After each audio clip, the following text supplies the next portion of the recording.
And hello to today's webinar, everyone. Very glad to have you here. And yeah, I have a very special guest today, which is Gabriela from London. Gabby, we are allowed to say, I think. Yes. So we are very happy to have you here and for teaching us or telling us something about architecting intercultural learning.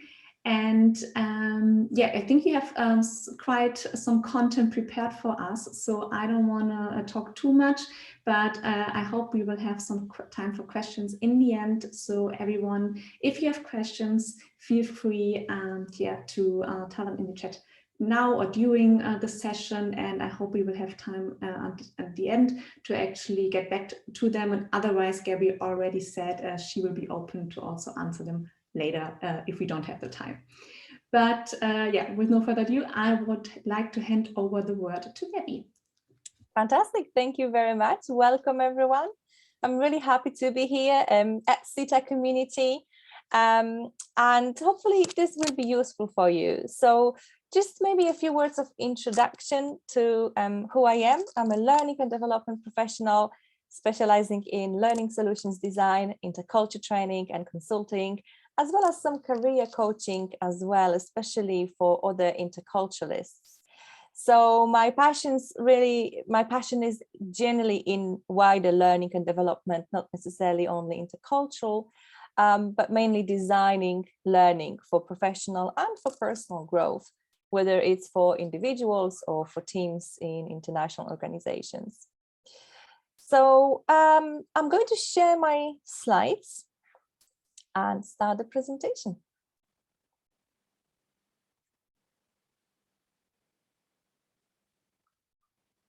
Can you all see the screen? Am I sharing the right screen? Yes. Can you see if yes, perfect. Enough? Yeah, perfect. Okay, someone just raised a hand just now. Just wonder if there is anything we need to address.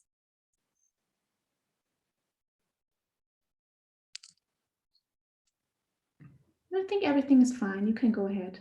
Okay, fantastic. So, well, it is about architecting learning. And why this topic? Just a few words about why this topic. Well, this metaphor of architecting learning or a learning design professional being like an architect sort of resonates with me. I really like this metaphor, and I'll tell you a little bit more about how architecting buildings actually relates to architecting learning. For me, I think it's because I'm a natural problem solver and I like to solve problems by analyzing them and designing a clear step-by-step process to solving them. So for me, in a sense, learning, it's a form of problem solving. We learn because we want to achieve a specific outcome. Usually it is to improve something, maybe our career or our performance or team effectiveness, etc. So providing clients and learners with a plan to get where they want to be through learning is what excites me as a learning professional. So I thought that today what we could do is to look at that side of learning design. And just apologies if you are expecting either ADDIE or master model. I initially wanted to do a presentation on ADDIE, but then I realized that it's mostly applicable to e-learning, which is not what maybe everyone does. And perhaps master could be more a holistic approach to designing a session that will be delivered and how you're thinking about design and delivery of learning. So I think I've changed this at some point, but there might be that you've seen one session introduction on SIETAR website and another introduction to the session sort of went out through the emails.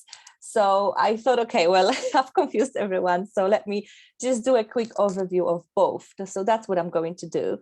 It's just very high level overview really of two models, just to raise your awareness of these learning design models, which hopefully then you can apply, or some parts of it for sure you can apply to your intercultural training design. And that is to enhance your approach to intercultural consultancy and training design practice, because that would then help you to design more practical and more impactful solutions for your clients and for your learners. So that's the idea behind today. So I'm going to go through this metaphor of architecting learning first and what this means, and then a brief overview of ADDIE and a very brief overview of master. And if we have some time for Q&A, then we'll do that. If not, I'm very happy to take your questions later on via email or via LinkedIn, and I'll be very happy to connect with everyone. So there is a poll that Karina will help me launch.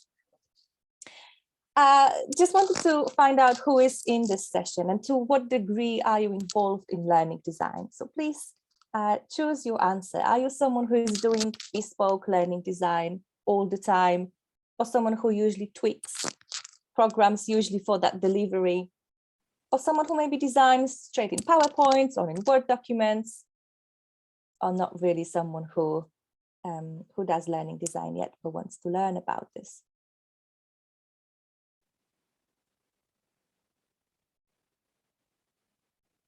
Okay, so we've got fair amount of experienced designers, but also people who do PowerPoint design or Word document design. Okay, so it's a good mix. Fantastic. Well, some of this, it's about some principles of learning design. So even if you find content that you already know about, hopefully there will be some new things that you can take away, or it might help you to just maybe inspire some other ideas. But for those who are new to this, there will be new learning as well. Okay. Oh, I'll close the poll on my screen, so I don't know if we can share results.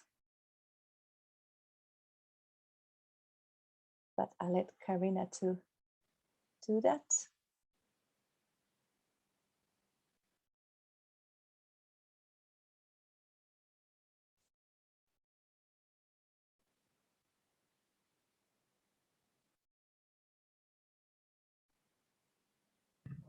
I think you can keep going. Yeah, fantastic. Thank you. Thank you very much. Okay. So an architect of buildings. Oh, I have just the poll coming up here. Is someone who designs environment for living, right? So they respond to a specific brief that reflects particular requirements. And before they draw the building plan, they need to know what type of building this is that they are designing. Is it a home or a factory, office, hospital?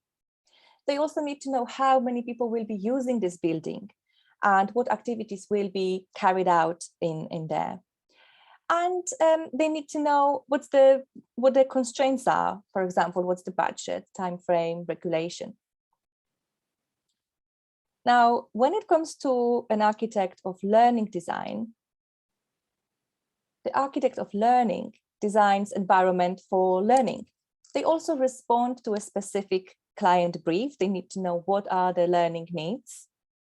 They need to know what is the nature of learning requirement. Is it synchronous, asynchronous, face-to-face, blended, social learning? What's the level of interaction that's required? What sort of learning aids the client is expecting? They need to know what knowledge, attitude, skills, and habits is the client wishing to develop for their people, for their business, for their team. What jobs are carried out by the learners? How will this learning contribute to effective performance in the team, for example? And also, what are the constraints? So what's the budget, time frame, facilities? Are people geographically dispersed? What learning technologies can be used to enhance the learning solution? So in that sense, we have a really nice overlap of the architecture as we know it, but for learning. So I quite like that metaphor. So when we, or actually you've got a source here of this metaphor. It's from a book by Clive Shepherd, The New Learning Architect. He also has a useful podcast called Clive on Learning.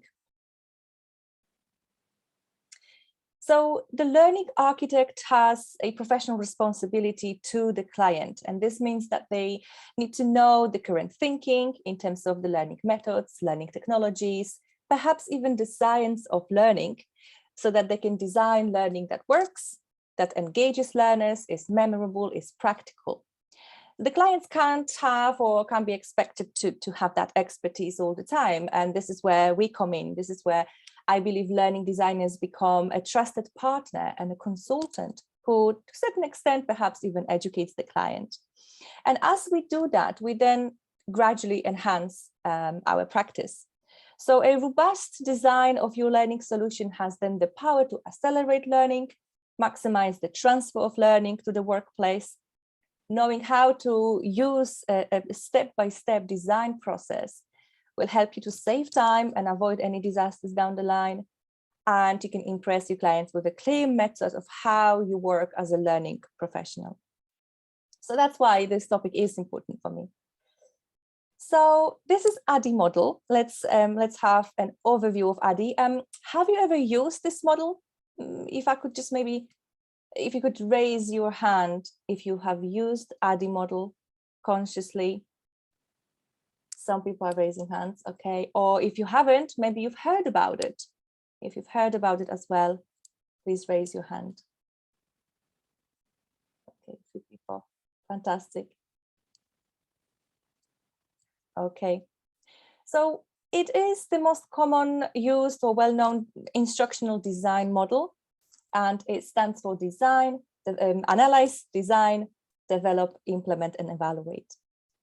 Now, it lays nowadays the foundation for other learning design models, and it's often used in combination with other approaches to learning design.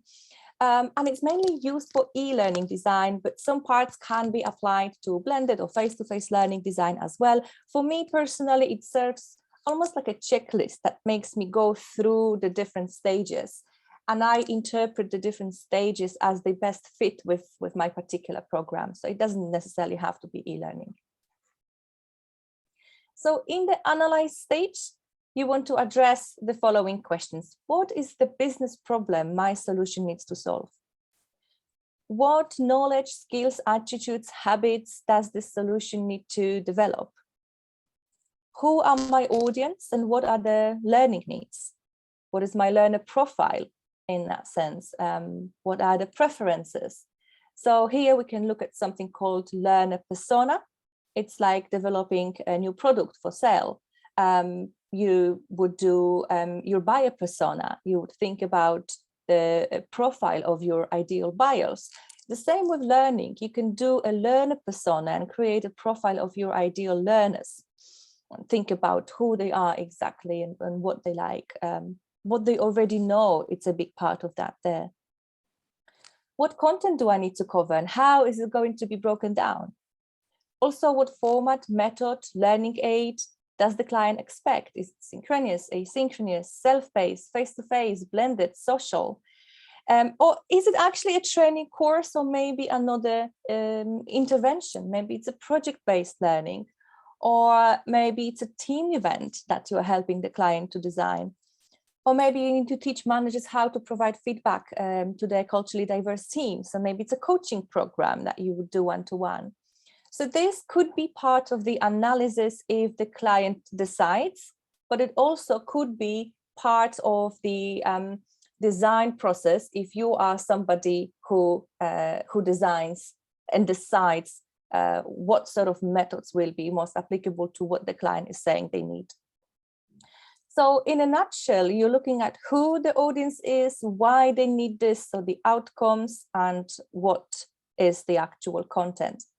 And the outcome of this process in the analysis stage is the learning scope document, maybe your outline or curriculum. It has different names depending on the context. And I'm adding here an additional resource from Digital Learning Institute on how to use the learner personas in digital learning design. If you Google Digital Learning Institute and go to their website, in their blog part of the website, you'll find different articles on digital learning design. And there is this one on how to use personas as well and their templates. So I wonder, what methods do you use to gather the information that you need in the analysis stage? If you could use the chat, please, and let me know, how do you do the analysis stage?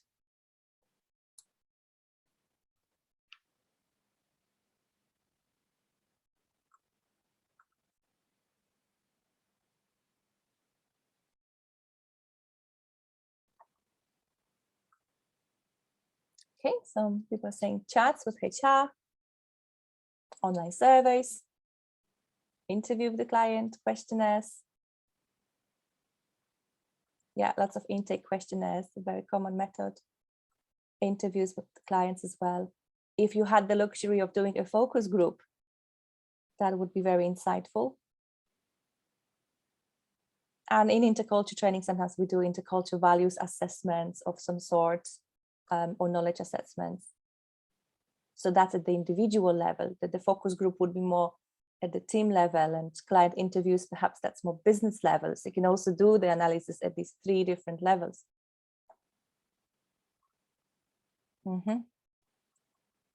Fantastic, thank you. Okay, so that's the analysis stage. So I'm really just a high level overview going through the different stages, and we can brainstorm the different methods together. So the next stage, design. And so the design stage focus on what does the digital learning experience look like, if it's a digital learning experience, right? Or whether it's face-to-face. How will it flow, and what will be the different touch points? What type of digital resources do I need to build what I'm building, to build this course? How can I make the design of these resources engaging and impactful? Although you are thinking about this later as well, especially in the implementation. So in this case,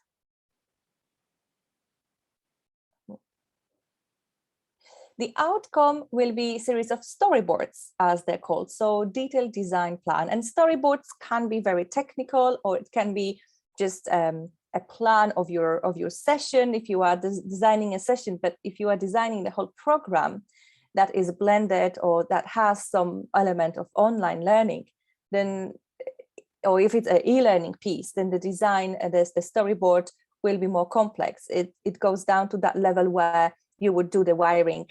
And if it's an online piece, then even if you can actually do it in PowerPoint, which is a very simple way of doing it, but you would have the different buttons and images and where the text goes.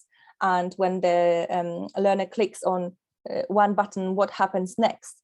Where that takes them? What happens after? If they have different selection of options, what happens when they click on each? So it's a very detailed design plan. And depending on the context, it would look different. And the additional resource that I'm adding here is from elearningindustry.com. It's a great website for especially e-learning type of work, resources, solutions. You've got this in this particular article, some tips on creating effective e-learning storyboards. Have you created a storyboard before? To what level, to what extent for your training design? I'd love to know. What's your experience with it? If you could let me know in the chat.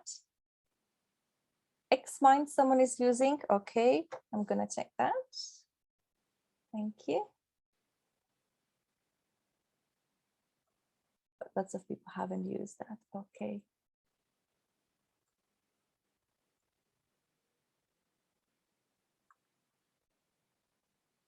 Yeah, Carolyn is saying the ADDIE takes long. It does. It does.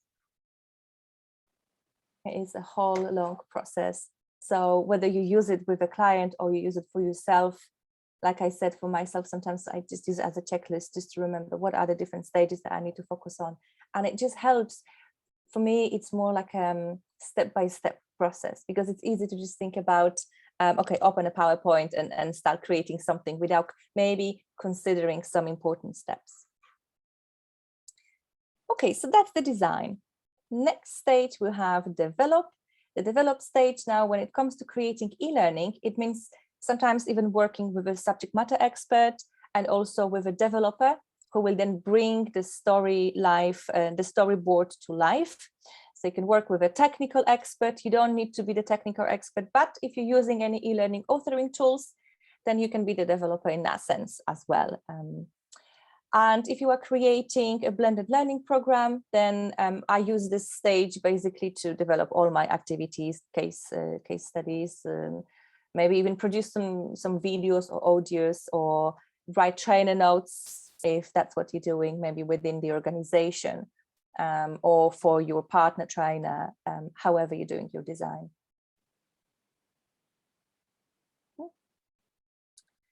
So have you worked with any authoring tools before? And if yes, which ones? If not, what are some of the tools that you heard about?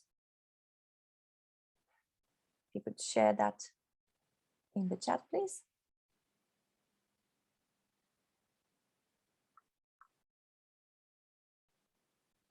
Canva, Miro, okay.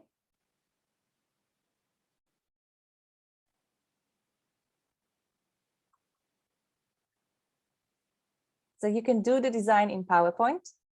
Most probably famous ones, but these are very expensive tools, are Articulate, Adobe Captivate. I'm still learning about all the tools, especially the authoring tools.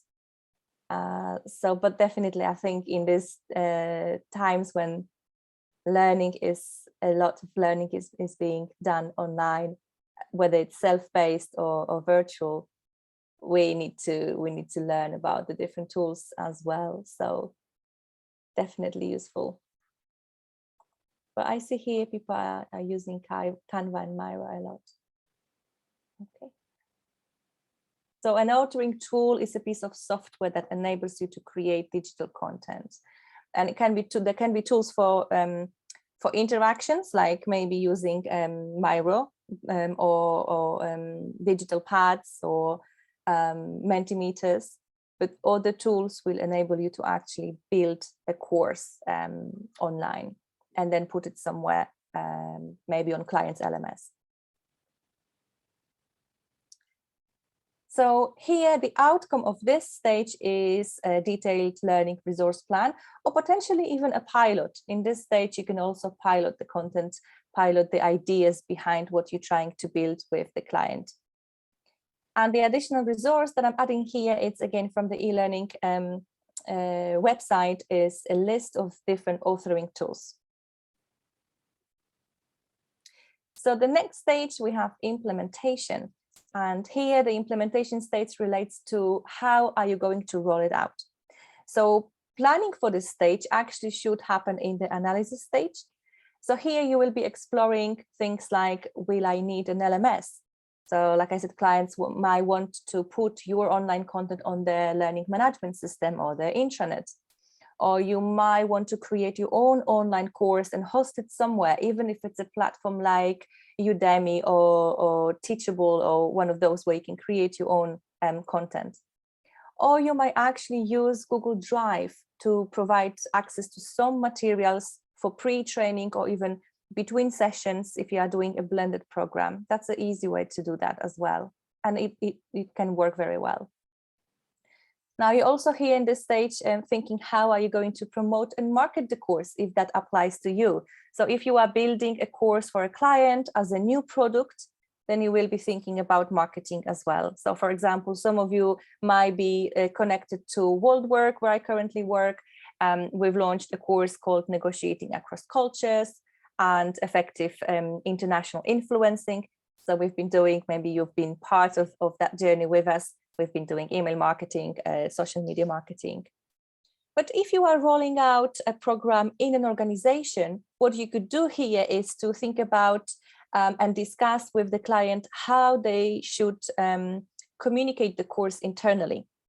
What sort of information will be sent to the clients, to the learners, to the participants, to the employees in that case. Because if it's something very specific on an intercultural topic that the client is not an expert on, then they might need a little bit of help here to design almost like the whole communication process around the course with you as the intercultural expert, just to get the participants buy-in.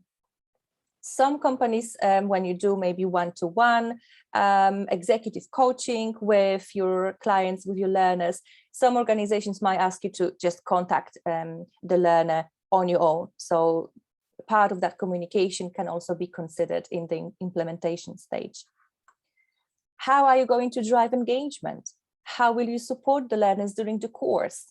And now some organizations might have a new role called Learning Community Manager, So it could be someone who is in touch with the learners, who engages with them or engages them online in forums. So for example, at WorldWork, when we do our certification programs, we have a forum and there are case studies and discussions that the learners need to go through and post, and someone from the team, the learning community manager, for example, would be then checking the responses, replying, adding correct answers, and encouraging discussions. How will you monitor learners' experience and engagement? Can you do that? To what extent? Can you see who's logging into the platform, how much time they're spending on different activities, what's the completion rate in general for the team? And different platforms are more sophisticated and can give you a lot of information. And sometimes client might expect some type of information as well. And if you do face-to-face, then the monitoring of this will be different. You can be observing behavior, for example, in the session. So for face-to-face or for virtual delivery, it can be as simple as planning how to engage the room. Any props are you using? How will the session happen from A to Z? So on that point of engagement, and just the outcome in this stage is the rollout plan, or sometimes even a marketing plan or communication plan. And the resource I'm adding here is something on 4 levels of engagement, something new I came across. So I thought I might share it. You might find that interesting as well. So the question to you for the chat at this stage is, how do you engage your learners in the learning process? What do you do?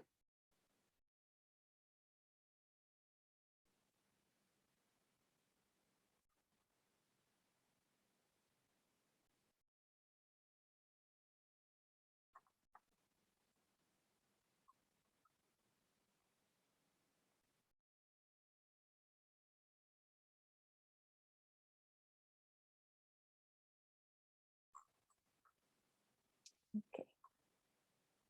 Change the pace often. So, okay, yeah, change the different methods.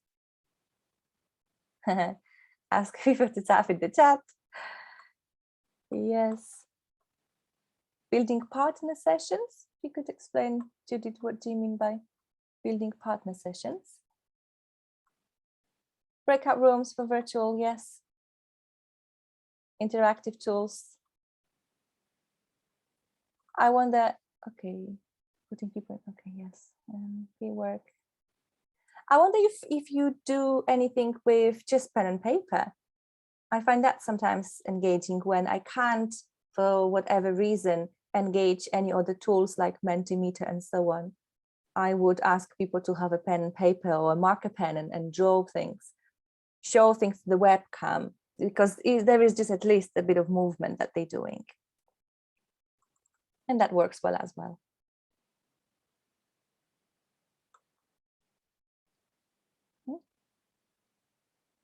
Lego, Anke is doing Lego. Okay, wow, fantastic. All sorts of different props we could also incorporate into virtual sessions. Yes, but also thinking about the size of the group, right? The length of the session. I don't know if you have favorites. How long should a virtual session over Zoom be? I'm used to 90 minutes, 2 hours as well.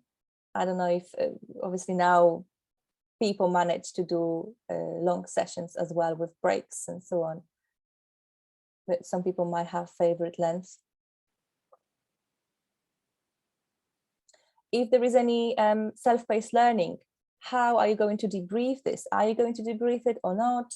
Are you going to somehow incorporate a bit of social learning into the program and let people share their learning from the self-paced elements?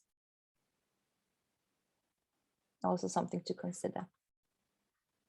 Okay. So the last stage is evaluate. So although it is at the end in this particular diagram, actually it should be we should be constantly evaluating as we go through the model. And some images of ADDIE place E in the middle. You might see that in some graphics, just to emphasize that it is an ongoing process. So at this stage, we are evaluating whether the learning objectives meet the business needs, And that's, if it doesn't, then maybe you need to go back to analyze stage. Do the storyboard meet the learning objectives? So that's something to do with the design stage. Do the resources match the storyboard? That's the develop stage. And are the learners engaged? What's their experience like? Have I achieved the learning transfer as well? And it's in the, and that's the implementation stage, which we can review. So again, let's see what we have as an outcome. We've got learning evaluation documentations of some sort if you require that, of course. And the additional resource I'm including here is again from the Digital Learning Institute on Kirkpatrick. But of course, many of you will know that maybe it's not the best model to evaluate, and there are many different ones as well. But for the chat, again, what methods do you use, or what you could use, even if you're not maybe using it now, to evaluate your learning program?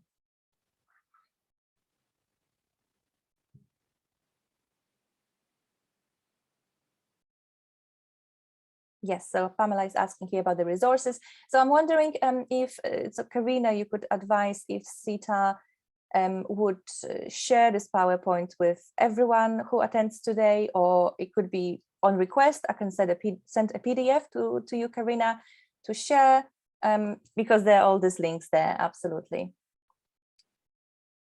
And I've got some extra resources as well on the last slide. So evaluation questionnaires at the end, continuous assessments,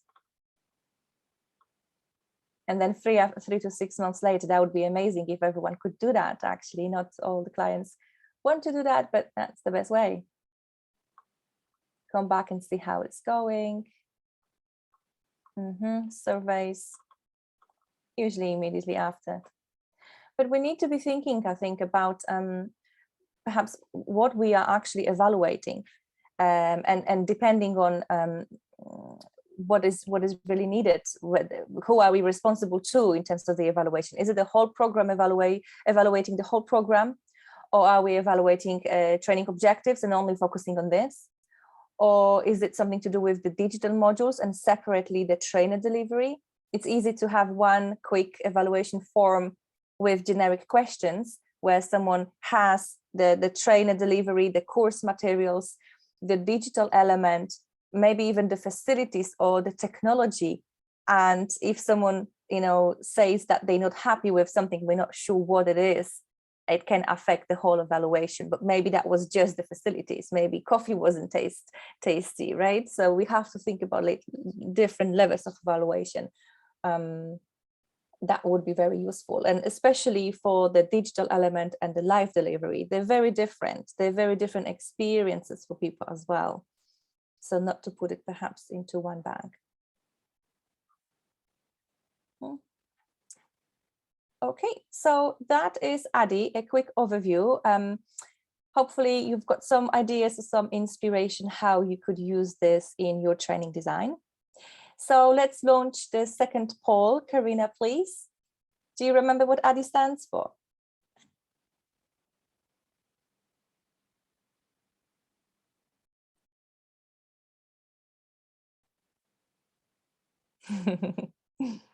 Of course you do.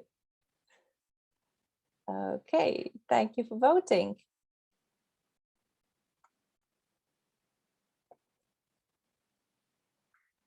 There you go. Okay, so the next model I'd like to introduce is the master model. And the master model was developed by Colin Rose and is based on accelerated learning principles. And here on the slide at the end, I will include the different resources to the books that I'm going to be referring to as well. A couple of resources I can already point you towards. It's a book by Colin Rose called Accelerated Learning, and there is a free PDF in Google. If you Google it, you can find it. And there is another book I also like, which is the Accelerated Learning Handbook by Dave Mayer. The MASTER acronym stands for mindset. So here we need to start with the mindset, or sometimes called motivation for learning. Then we go to acquiring information. Next, we need to sift or search for meaning, find ways to trigger the memory, encourage people to exhibit what they've learned, and finally take time to review and reflect how to apply the learning. So the model is really a useful structure that ensures that we design training that is in fact brain friendly, and we can do that without having to understand neuroscience or even accelerated learning principles. It's a very simple and practical guide to using accelerated learning without realizing that we are doing it, because the techniques, as you will see later, are actually or becoming quite common sense. Also, a lot of what I'm telling you today about this model and its practical application to training design, I learned from Sheridan Webb in Training Design Club, which I'm a member of. Sheridan really helped me to bring this model to life, if you like, when it comes to design. So have a look at her website, Training Design Club. She has a very useful training design podcast, and she has a whole quick online course on the master model. So for me, the master model, it's something that, you know, when you follow this, it can help us to design more engaging life training, ensure the skills transfer. It can help us to increase the effectiveness of our training. Also keep the interaction high. We can create training that has enough variety to appeal to everyone, and design quickly and effectively. So I think of a master as a roadmap to minimal effort but maximum results. Isn't that what we all want as training creators? So I'm going to just have a chat with all of you here about the different points of focus at different stages of the model and different methods that we can again brainstorm together via chat. So in the mindset, in this stage, you are motivating the learners to learn. And you can do that, for example, by providing the learners with some exercises to do before they come to your training session. Stella Collins, in her book, Neuroscience of Learning and Development, says that curiosity increases with uncertainty, suggesting that a small amount of knowledge can pique curiosity and prime our hunger for more knowledge. The same way as the smell or look of food can make us feel hungry, even though we weren't before. So I find that fascinating, and you know, how you can translate that to how you engage your learners. So question to you again for the chat is, what do you do to motivate your learners, whether it's before the start of your course or at the start of your course? What tricks do you have?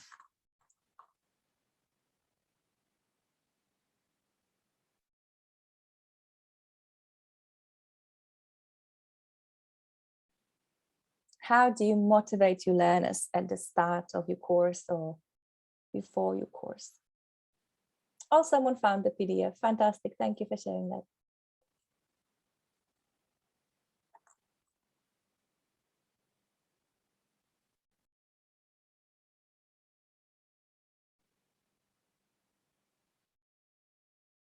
Yes. So a few people referring to making sure people know why they are there, the importance of it. Absolutely. Or different ways of interaction, like quizzes. You can think even of something simple like a video recording of your welcome to the course. Usually we have a course description and objectives and we read it, right? But if you record it, the learners can see your face, it can be more engaging, they feel like they're getting to know you. If you have the chance, you can connect with the learner before the session. That's easy to do when you have just one learner on the other side. Maybe you do global mobility training, one-to-one. The training company I work for, and they often want trainers to just have that quick 15 minutes introduction with the learner before the actual training session happens. So this is really nice. It builds rapport. Or any pre-training activities, even if you're not doing blended learning using any technology, you could send something to the learners to read or to look at before, and that builds the engagement.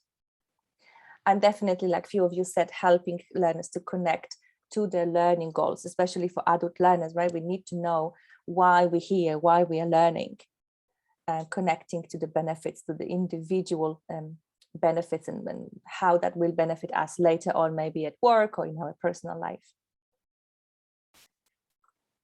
Acquire stage, acquiring the facts. So now you thought about how you're going to get your learners into the right mindset. Next, you need to provide them with information and knowledge. Now, your learners will expect to learn something new from your course, so you need to deliver on that expectation. And this stage also helps you to make sure that you show that you've covered what you said you will cover in terms of your objectives and outcomes. And often stakeholders will need to know that what you said will be done or was done. However, from the design perspective, we need to also remember that we take information through all our senses, and we take it at all times. So don't fall into the trap of creating a cognitive overload for your learners. More information doesn't necessarily mean a better training experience. So in the acquire stage, really we're focusing on the right content in the right amount and at the right level. Perhaps thinking about what problems your learners need to solve and how you can help them to solve that problem through this learning. Also consider what methods suit your topic, how you're going to pass on that information, what method you're going to use for specific topic.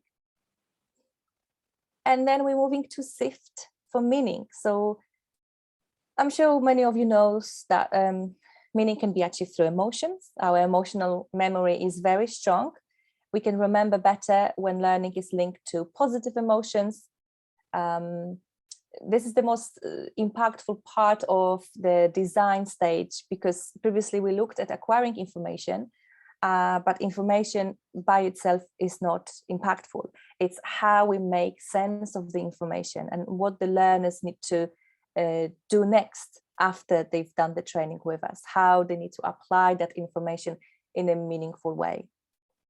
So how could you create emotions and meaning for your learners? How do you do that in your practice? If you could share that again via chat.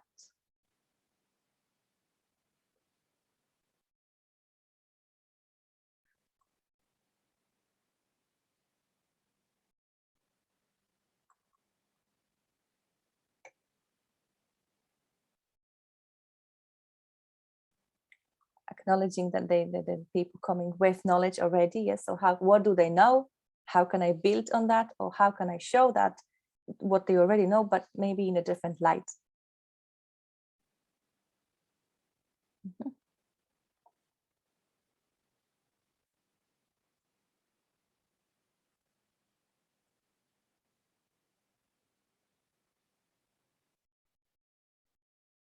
What else do you do to create meaning for your learners?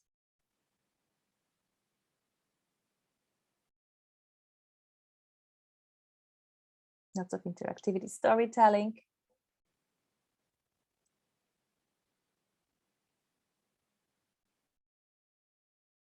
Mm-hmm.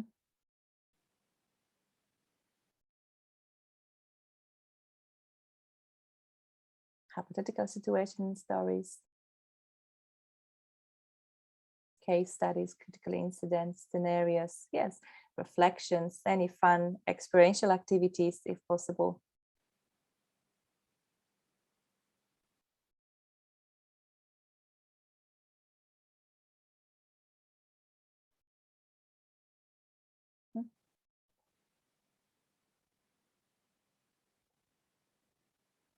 Bring in novelty, it's also great, and that's also to trigger memory. Anything new, anything different, any moment of surprise, and stretching learners' comfort zone. With the experiential activities, probably easier to do in face-to-face, but how can you take them out of their comfort zone? Seeking different perspectives, which is what we do in intercultural training. So here, consider questions like, how is this relevant to my learners? And someone asked there, how do you know if you're not overloading? Well, we need to constantly be evaluating this. How is this relevant to my learners is a good question to then check when you're going through the content. What does it mean in reality? Can they use this in a meaningful way in their day-to-day work? How does it relate to what my learners already know? And is this useful to my learners at all? Lots of different questions you can ask, almost similar questions, some of them perhaps, but it helps us to maybe cut down the content, which it's easy to just pack a training session with lots of interesting things that we think would be great for the learners, but actually often they just need a very specific piece of information that will allow them to do what they need to do after that training. Next stage, trigger memory. How do you ensure that your learning experience is memorable for your learners? Again, if you could share via chat, how do you ensure that your learning experience is memorable?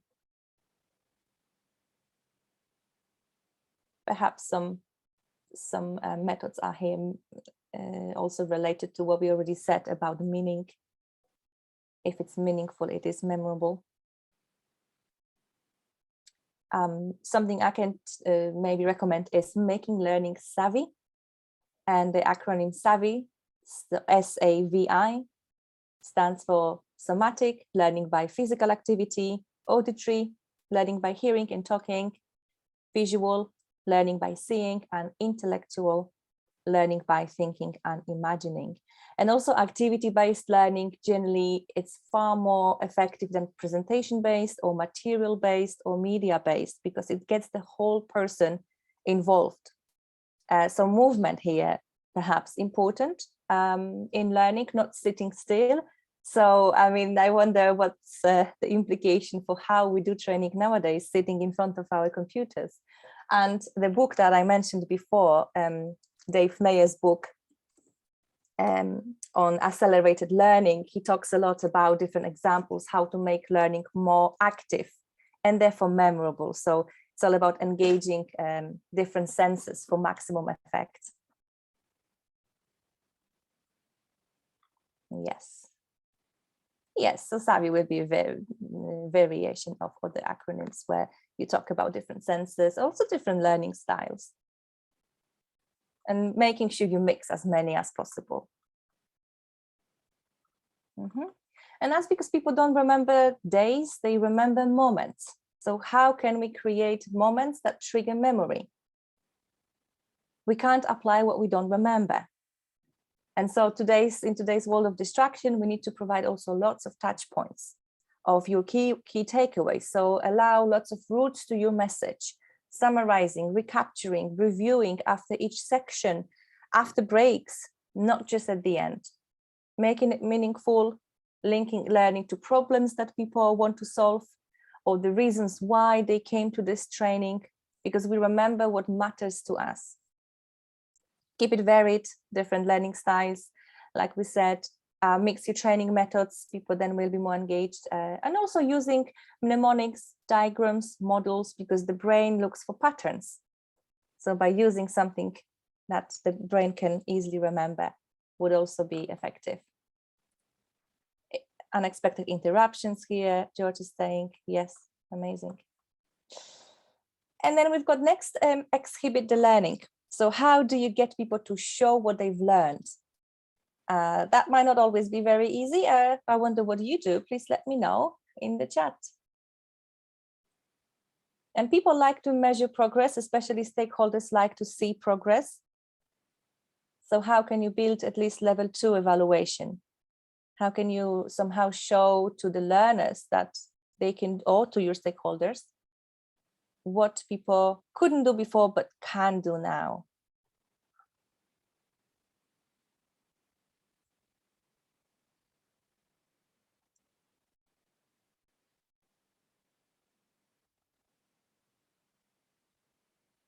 You can do a quiz at the end, for example. Yes, checking knowledge.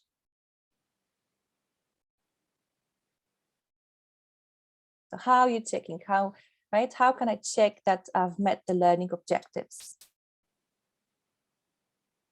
How can I check Do they know XYZ? And can they do XYZ? Because knowing it's one thing, but can they do it? Pre-test and post-test, yes. Yeah, case studies, role plays, critical analysis that they need to solve using specific approach that they've been learning about with you. If you could do that as a follow-up session even later on, that would be ideal. So all sorts of different consolidation practice. It's key for learning transfer, isn't it? If there is even an e-learning piece that they need to do. In our certification programs at WorldWork, for example, as you go through the certification, you're learning how to use a specific psychometric, and then you have the final assignment. You have to do it with your client and document your experience and send us a report. So that part is the consolidation, checking what you can do now, having clear evidence. And sometimes maybe it's a conversation with the client. How will people demonstrate their learning at work? Will they be supported? Can they do that? Right? And maybe even how can people celebrate success? Because it's very motivational. Maybe they can do teach back, or maybe they can do mentoring. Maybe they can do something with their team members, with their colleagues. So they are applying the learning, and it can be rewarding as well. And the final stage is reflect. So what methods do you use to help people reflect and apply their learning?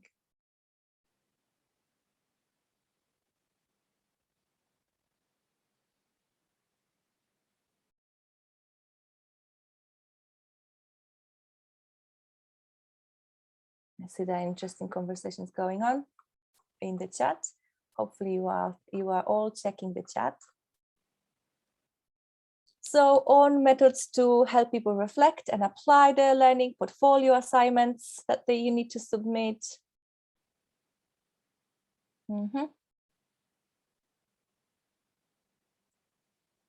Karina, I wonder if people can access the chat for the notes. Will people be able to see the chat in the recording? I'm not sure.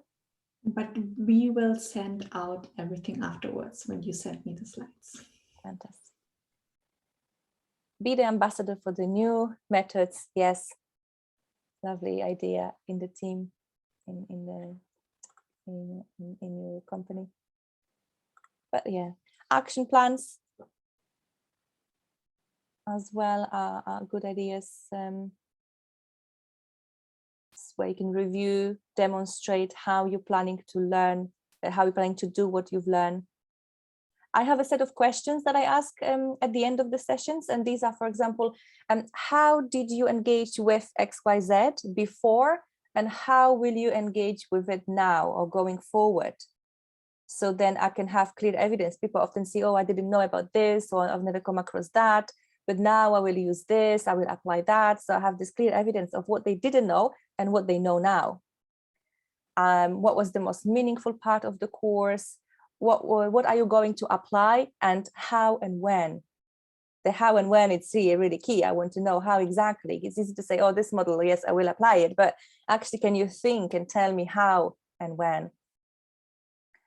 So it's more about goal setting for themselves as well, and taking the responsibility for their own learning. And again, how learners will be held accountable, how they will be supported, if in any way at all. What's next for them? Maybe that's a conversation with the client. So all in all, accelerated learning, lots of common sense methods, but when it comes to learning design and delivery, I think thinking about all these details in a methodical way and having a step-by-step process could just help you to be more effective as a learning designer, as a learning professional in your intercultural field, and create learning that is more engaging, more memorable, and more applicable. That's all we all want, and that's what our clients want. So hopefully this presentation allowed you to do that. Now let's have a look at the last poll. How do you feel now about learning design? Are you more confident, or you're curious, you're still learning, or you're not sure? informed and curious, lots of people. Okay, thank you. I'm glad to see that.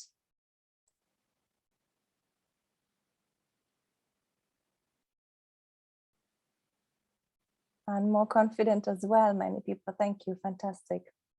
Lovely to see.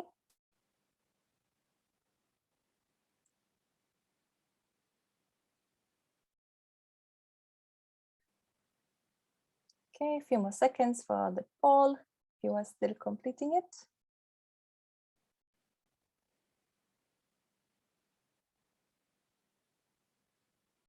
Okay.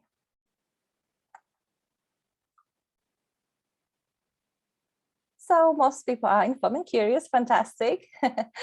Well, thank you for staying with me to the end. Here is additional list of resources. So as I mentioned, the learning architect idea is something I'm stealing from Clive Shepherd in his book. And there is the podcast he runs, Clive on Learning, Accelerated Learning book. Some of you already have the link to the book online. The Accelerated Learning Handbook from Dave Mayer. And I mentioned earlier as well, The Neuroscience of Learning and Development by Stella Collins. I love that book, and Stella's website and blog. She talks a lot about neuroscience, obviously, and psychology in learning. Sheridan Webb, as I mentioned, have a look. She has the online course on the master model and her podcast and website as well, full of different resources you can purchase and templates and so on. And websites like any sort of e-learning, maybe Articulate e-learning, Heroes Community. It's a website full of resources for instructional designers, tips and tricks and templates as well. So that's all from me today. I just would love to invite you to continue working with me. I'd love to get to know you. And I do consulting sessions for intercultural training design or delivery, or even intercultural career development. So I'd love to connect with you. Please do send me an email or just connect with me on LinkedIn. Thank you very much for having me. Thank you so much, Gabby. This was very, very interesting. And I love the Lego part, because I just did that yesterday in one of my team meetings. So using Lego, yeah, is one way to engage the audience. So thank you very much, Gabby. Thank you very much for joining. Have a great evening or a great day. And yeah, we will send you everything afterwards, and feel free to connect with Gabby. Thank you very much, everyone. Fantastic. Thank you.